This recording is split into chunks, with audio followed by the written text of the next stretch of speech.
دمشق میں ایک بہت بڑی مسجد ہے جو مسجد توبہ کے نام سے مشہور ہے۔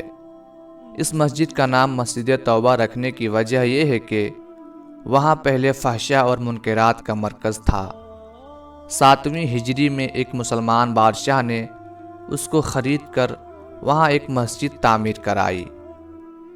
ایک طالب علم جو بہت زیادہ غریب اور عزت نفس میں مشہور تھا، وہ اسی مسجد کے ایک کمرے میں ساکن تھا۔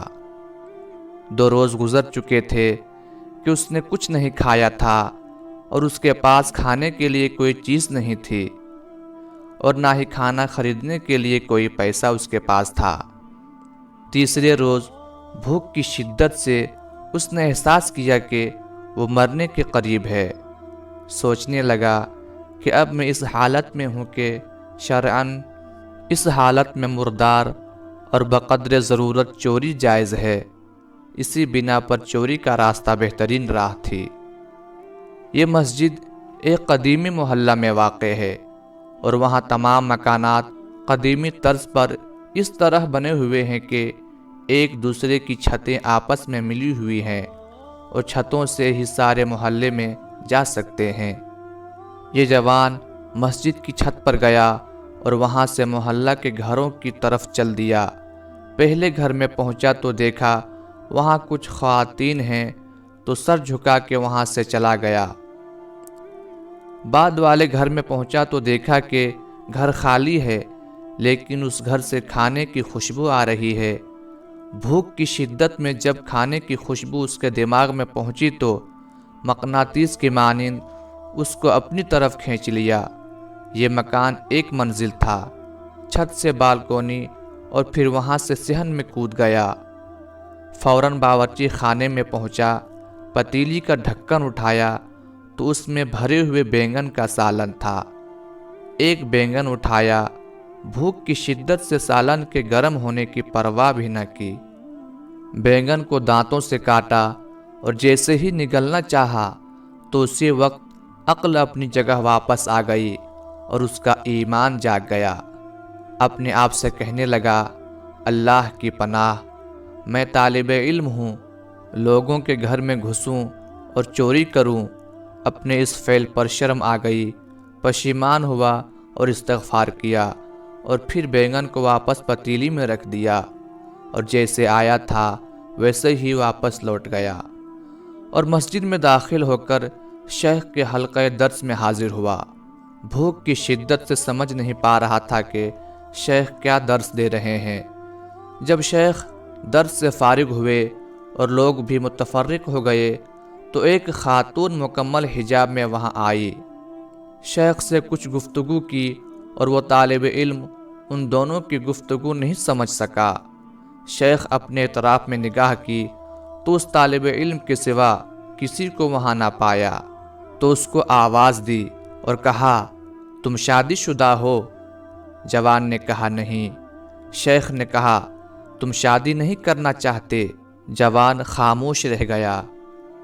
شیخ نے پھر کہا، مجھے بتاؤ تم شادی کرنا چاہتے ہو یا نہیں؟ اس جوان نے جواب دیا، خدا کی قسم میرے پاس 1 لقمہ روٹی کے لیے پیسے نہیں ہیں، میں کس طرح شادی کروں؟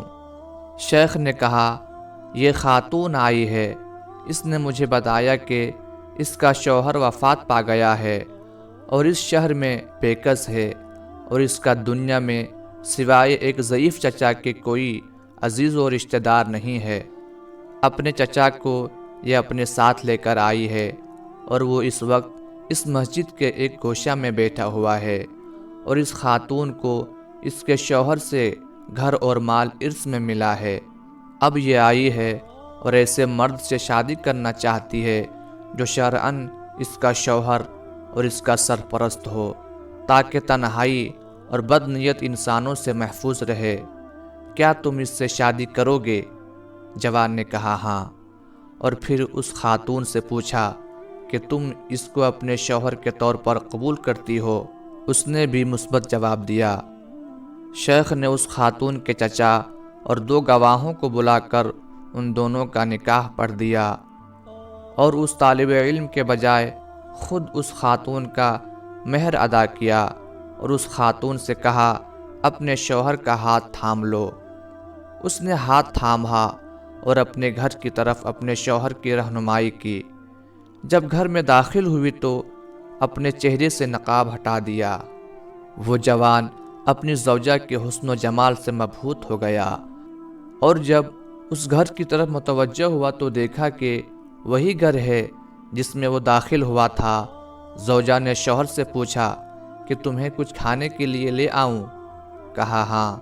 اس نے دیگچی کا ڈھکن اٹھا کے بینگن کو دیکھا اور بولی عجیب ہے، گھر میں کون آیا تھا اور اس نے بینگن کو دانتوں سے کاٹا ہے۔ وہ جوان رونے لگا اور اپنا قصہ اس کو سنا دیا۔ زوجہ نے کہا یہ تمہاری امانت داری اور تقوی کا نتیجہ ہے۔